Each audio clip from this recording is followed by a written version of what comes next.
네, 원자재 가격이 오르면 납품 가격도 인상하는 납품 단가 연동제가 법제화 초읽기에 들어갔습니다. 관련 법안이 지난 24일 국회 상임위원회를 통과했죠.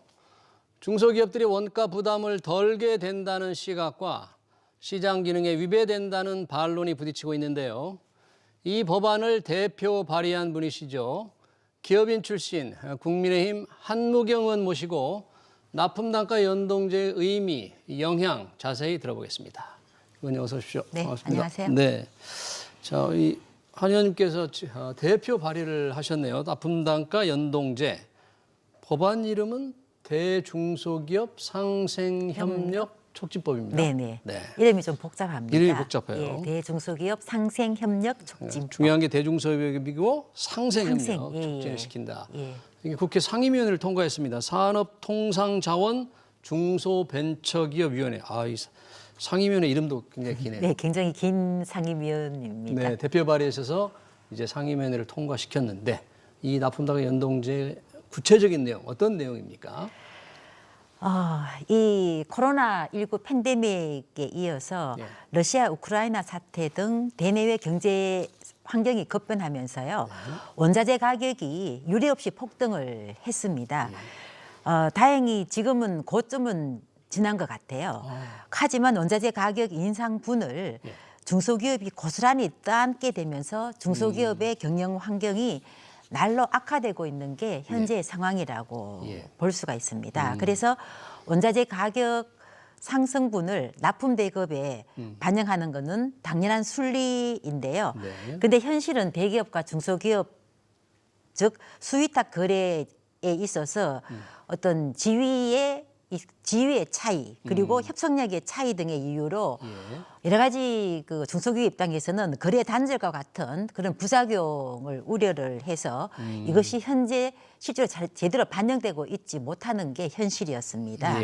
그래서 이번에 저희 산중위를 통과한 대중소기업 상생협력 촉진에 관한 법률 일부 개정안은 이러한 부당한 거래 환경을 개선하기 위해서 주요 원자재가 있는 수위탁 거래에 있어서 납품대금 연동에 관한 사항을 약정서에 기재를 하고 서로 합의된 방식에 따라 대금을 조정하도록 의무화하는 것이 주요 내용입니다. 네, 중소기업들이 이제 원자재 값이 지난 우크라이나 전쟁 보면 급격히 올라 버리면 좀 원청업체도 좀 올려달라고 요구를 해야 되는데 뭐 가불적 관계라든지 이런 거에 의해서 제대로 못 올려달라고 못하니까 굉장히 어려워진다는 물론 거잖아요. 일부 대기업에서는 선제적으로 해주는 기업도 있습니다. 네, 이건 이제 법으로 딱 만들어야만 다 제대로 된다. 그런데 그러면 원자재도 수없이 많을 텐데 어떤 원자재를 대상으로 하는 것이고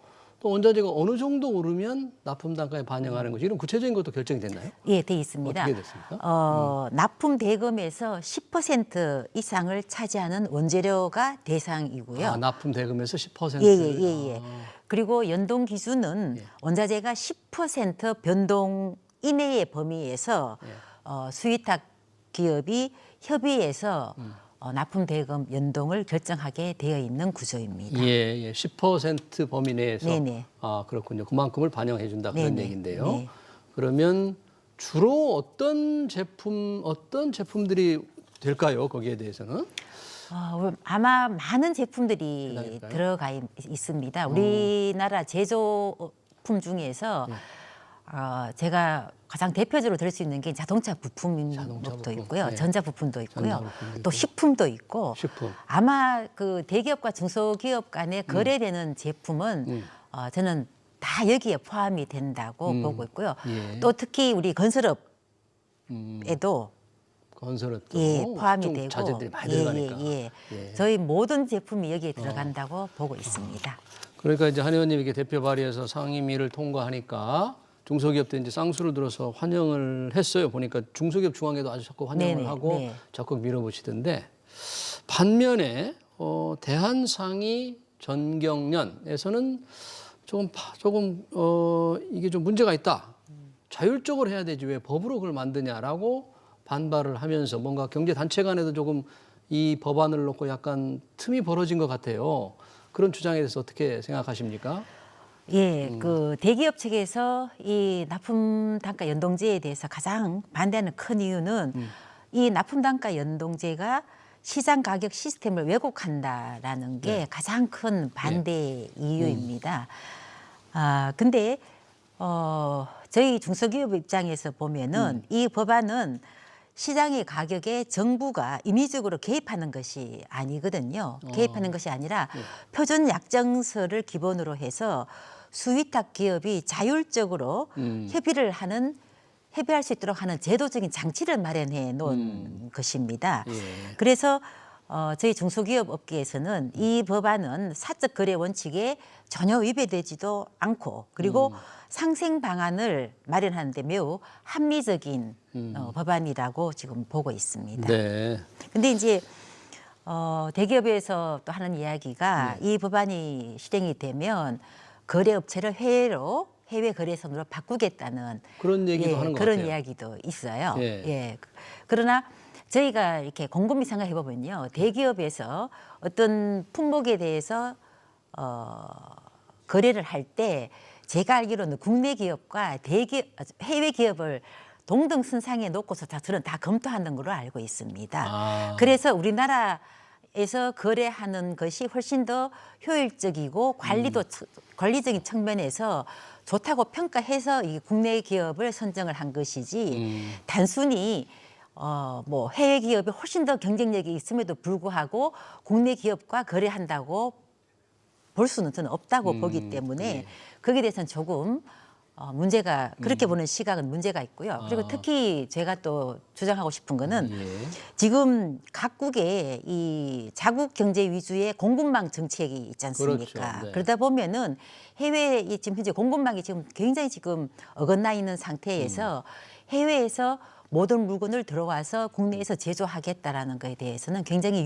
위험 부담이 있는 상황이기 때문에 또한 이것도 쉽지 않은 상황으로 보여지고 있습니다. 예, 그러니까 납품 단가 연동제가 법제화했다고 해서 대기업이 하청을 우리 국내 거래업체에서 해외로 돌릴 가능성은 거의 저는 희박하다고 보고 거의 있습니다. 없다. 왜냐하면 거기에 따라서 또 관리 비용이 들거든요. 아, 또 관리 재고 비용이? 비용도 재고 그 비용도 제품 들고. 리드 타임에 따라서 예, 예. 또 재고 관리도 해야 되기 때문에 국내인 경우는 저스트 인 타임으로 거의 네. 가능하다고 보거든요. 예. 근데 이제 해외 거래를 하게 되면 그 리드 타임에 따라서 또 재고 관리도 해야 되고요. 요즘처럼 이 물류에서 얼마나 지금 어려움이 많이 예. 내포되고 있습니까? 이런 위험을 감수하고서 국내 거래를 끊고 단순히 거래를 해외처럼 옮기겠다라는 건 굉장히 저는 위험 부담이 있다고 그런 보여지고 가능성은 있습니다. 굉장히 낮다. 예. 또 이런 걱정도 하는 것 같아요. 원자재 가격이 오른다. 그러면 하청업체로서 원자재 가격을 낮추려고 하는 노력을 해야 되는데 그 노력을 하지 않고 원청업체 가격 인상을 그 납품 단가를 올려주니까 그동안의 가격 인하 노력, 코스트를 낮추려는 노력을 안 하게 된다. 그래서 단가가 올라가서 결국은 최종적으로 소비자 부담만 늘어난다. 이렇게 주장도 일부 경제단체에서 하는데 그런 주장에 대해서는 어떻게 보십니까? 네, 저도 그 이야기를 많이 듣고 있는데요. 실제 현장에서는 대기업과 중소기업, 그러니까 즉 수위탁 기업이 가격 변동을 확인할 때는요. 원자재 가격에 대해서 표준화된 지수를 이용을 합니다. 표준화된 예, 지수요? 그러니까 기준표가 있다는 거죠. 예. 그래서 그 기준표로 협력사와 네. 협력사와 의견을 조율해서 그 기준표에서 연동을 하지. 예를 들어서 어떤 협력사가 아주 터무니없는 가격으로 원자재를 구입한 비용을 대기업에서 다 인정해주지 않거든요. 네. 그래서 그 기준표를 가지고 서로 연동을 하기 때문에 저는 그 문제에 대해서는 전혀 문제가 없다고 보고 기준표를 있고요. 가지고 예. 연동하니까. 그럼 예를 들어서 이제 우리나라 같은 경우에 철강신문이나 예. 철을 많이 쓰는 같은 경우 제품인 경우에는 철강신문이나 또는 AMM이라고 아메리칸 메탈 마켓이라는 예. 이 지수표가 있습니다. 기준표가 지수표가? 있습니다. 네. 예, 그리고 네. 런던 메탈 익스체인지라고 LM이라는 네. 이런 공신력이 있는 기관에서 고시하는 이 지수가 있어요. 지수. 예, 이 지수로서 보통 분기별로 평균을 내거나 예. 또는 월별로 평균을 내거나 그래서 제품이 10% 이내에 가격을 결정하면 되기 때문에 저는 전혀 어떤 그 하청 중소기업들이 예. 어떤 그 원자재를 싸게 사오려는 그런 노력을 하지 않는다에 대해서는 저는 전혀 문제가 없다고 생각을 합니다. 그런 걱정은 안 해도 되겠다. 예, 어? 예. 싸게 들여오려는 노력은 뭐 여전히 계속 할 거니까 그런 노력을 어떤 등한시할 기준표에서 하기 기준표에 때문에요. 따르기 때문이니까. 전혀 예. 원자재를 뭐 비싸게 구입하고 싸게 구입하고 이런 것과는 전혀 상관이 없다고 생각을 합니다. 이번 법안에 또 보니까 예외 조항이 있더라고요. 원청업체와 하청업체가 합의하면 이 연동제를 적용하지 않는다. 또 소액이나 단기 계약도 예외를 인정한다. 이런 예외를 둔 이유는 뭡니까? 이게? 저희가 그 원자재가 네. 10% 이상 변동이 되는 경우는요. 제가 봤을 때 이건 한 10년마다 한 번씩 일어나는 현상입니다. 뭐 제가 국회에 들어오기 전에 저도 기업인 출신인데요. 지금부터 10년 전에 이런 현상이 있었어요. 예. 그래서 이 납품 단가 연동제의 법이 적용되는 거는 제가 봤을 때는 10년에 한 번씩 적용이 되거나 빈도로 이렇게 빈도가 잦지 않다. 10년에 한 번 정도나. 아니면 아주 뭐 세계 경제가 아주 무슨 뭐 리스크가 많아서 빨라야 5년에 한 번씩 이렇게 적용되는 법이기 때문에 당연히 단기 거래는 이게 적용이 안 되죠. 아, 그렇군요. 예. 그리고 소액 같은 경우에는 네. 보통 다 그 대기업이 무상 사급을 줍니다. 네. 소액인 경우에는요. 그리고 소액으로 물건을 만드는 업체 같은 경우에는요. 아까 말씀드린 것처럼 원자재에 대한 구매력이 약하기 때문에 처음부터 이제 예. 대기업에서 이제 무상 사급을 주기 때문에 여기에서는 크게 문제가 되고 있지 않고요. 예. 그리고 이제 예외 조항에 가장 중요한 것이 계약 쌍방이 예. 원자재 가격 상승분을 납품 단가에 연동하지 않기로 합의한 경우가 예외 조항에 들어가 있습니다. 합의하면 예, 이제 연동하지 않는다. 않는다. 예. 그 취지나 혹시 왜 그런 예외 조항이 꼭 필요했습니까? 최근에 정부가 하반기에 이 납품 단가 연동제를 대기업과 중소기업 간에 시범 운영을 했었습니다. 그렇죠. 근데 예.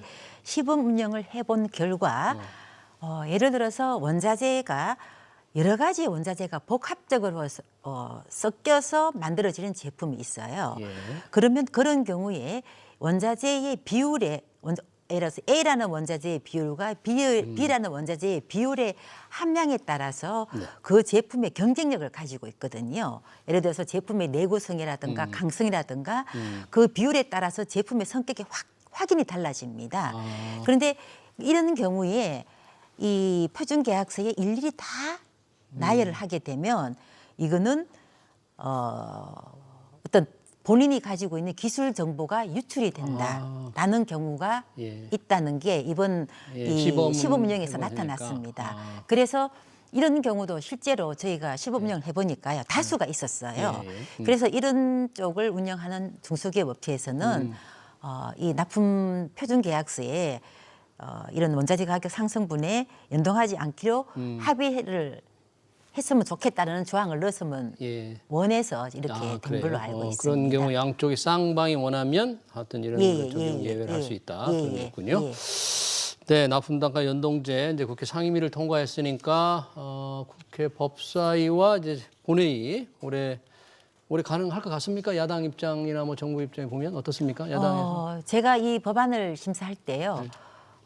여야 공이 이 법안에 대해서는 다 합의가 된 상태였고요. 예. 그리고 특히 우리 국민의힘에서도 윤석열 정부의 민생법안 1호로 지금 이 납품대금 연동제가 있었고요. 그리고 민주당에서도 이 법안을 민생법안으로 최우선으로 처리하겠다는 의지가 있었기 때문에 저는 자연스럽게 처리가 되리라고 생각을 하고 여야가 있습니다. 워낙 갈등이 많고 싸우니까 모든 법이 뭐 지금 통과되질 않아서 한번 여쭤봤고요. 예. 마지막으로 우리 기업인 출신으로서 이제 국회에 들어오셨는데 남은 기간 기업인 출신으로서 좀 역점적으로 추진할 분야 어떤 걸 생각하고 계십니까?